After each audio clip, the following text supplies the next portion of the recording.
Studi Sarjana Terapan Gizi dan Dietetik semester 5 Politeknik Kesehatan Semarang. Pada kesempatan kali ini saya akan menjelaskan tentang analisis rodamin B dengan menggunakan benang wol. Nah, saat ini di Indonesia sendiri memiliki banyak permasalahan oleh konsumen, khususnya yang terjadi pada bidang pangan. Hal yang sangat dikhawatirkan oleh konsumen adalah penyalahgunaan BTP atau bahan tambahan pangan. Nah, bahan tambahan pangan sendiri meliputi seperti pengawet, penambah warna, penambah cita rasa, seperti itu. Sebenarnya, pemerintah sendiri mengizinkan penggunaan BTP dengan batasan atau dosis tertentu dan juga bahan yang aman bagi tubuh dikonsumsi oleh tubuh. Nah, anehnya beberapa produsen memilih untuk menggunakan bahan yang lebih berbahaya untuk tubuh. Sebenarnya hal ini didasari karena lebih murah, mudah, dan juga menguntungkan, memberikan untung. Oleh sebab itu banyak produsen yang tidak mempedulikan bahaya dari bahan tersebut, bahan kimia tersebut. Biasanya menggunakan contohnya seperti pewarna tambahan. Sebenarnya warna ini merupakan salah satu aspek yang dilihat oleh konsumen ketika membeli. Setelah aroma, konsumen akan melihat warna atau penampilan dari makanan tersebut. Beberapa produsen menggunakan pewarna seperti rodamin B, yang sejatinya rodamin B ini digunakan untuk pewarna tekstil plastik. Bayangkan saja bagaimana pewarna tekstil plastik bila masuk ke tubuh manusia. Itu pasti akan sangat merugikan, apalagi dalam jangka waktu yang panjang. Nah, sebenarnya penambahan rodamin B ini dapat dilihat oleh manusia dengan mata telanjang, seperti warnanya lebih terang, lalu warnanya tidak homogen, warnanya lebih lengket dibandingkan dengan warna alami, dan juga memiliki cita rasa yang pahit. Nah, sedangkan pewarna alami sendiri memiliki warna yang lebih pucat, tidak tahan lama, dan sulit untuk didapatkan. Oleh sebab itu, banyak produsen yang memilih untuk lebih menggunakan pewarna tekstil daripada pewarna alami. Hal ini sebenarnya sangat disayangkan karena konsumsi rodamin B dalam jangka waktu yang panjang memiliki banyak sekali efek samping untuk tubuh. Salah satunya seperti kanker, lalu ada iritasi mata, tenggorokan, hidung, usus, iritasi paru-paru, atau keracunan. Tentu ini sangat merugikan bagi konsumen maupun masyarakat yang tidak mengetahui tentang hal ini. Nah, oleh sebab itu dibutuhkan pemantauan terus-menerus akan produk yang dijual di pasaran. Untuk meneliti kandungan bahan pewarna berbahaya dapat dilakukan dengan metode kromatografis kertas.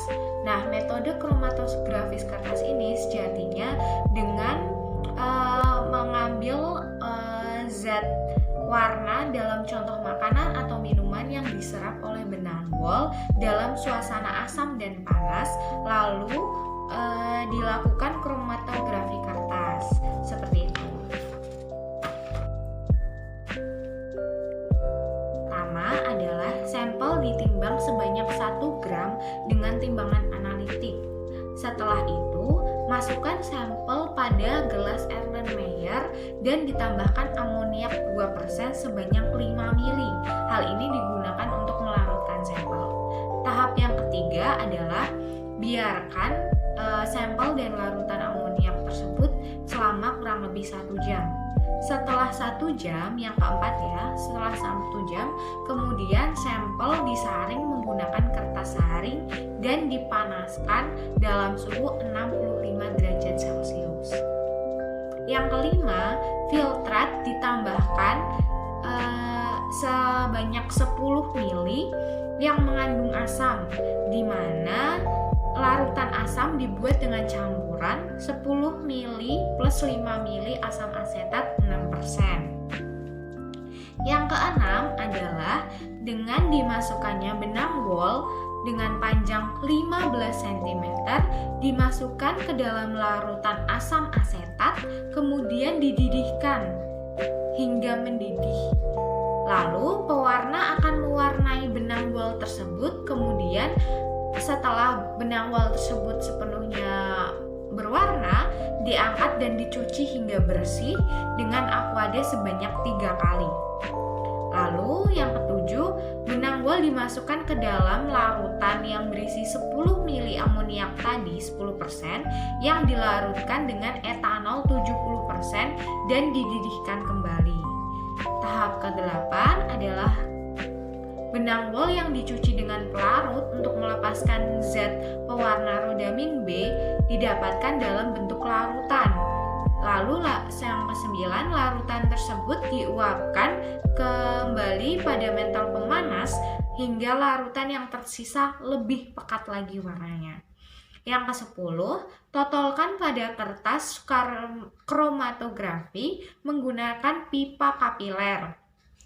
Juga totolkan larutan standar dari rodamin B secukupnya sebagai pembanding. Yang ke-11 adalah jarak rambatan elusi 8,5 cm dari batas penotolan sampel.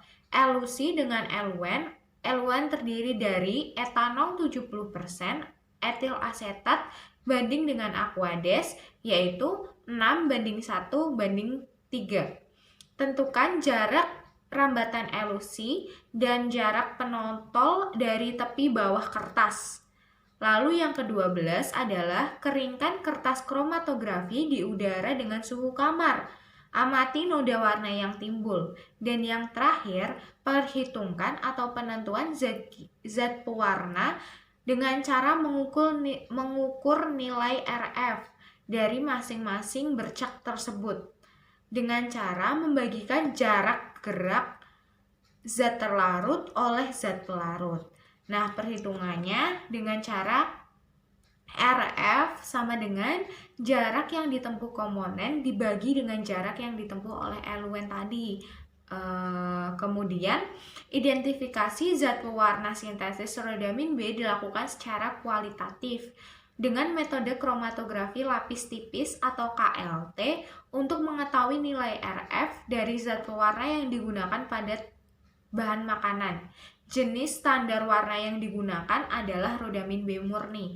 Jadi pembanding yang digunakan adalah rodamin B yang tadi diteteskan sebelumnya. Itu bisa melihat kadar rodamin B pada sampel bahan makanan yang kita teliti. Cukup sekian penjelasan tentang analisis rodamin B pada bahan makanan dengan menggunakan benang wol dari saya. Kurang lebihnya mohon maaf. Terima kasih.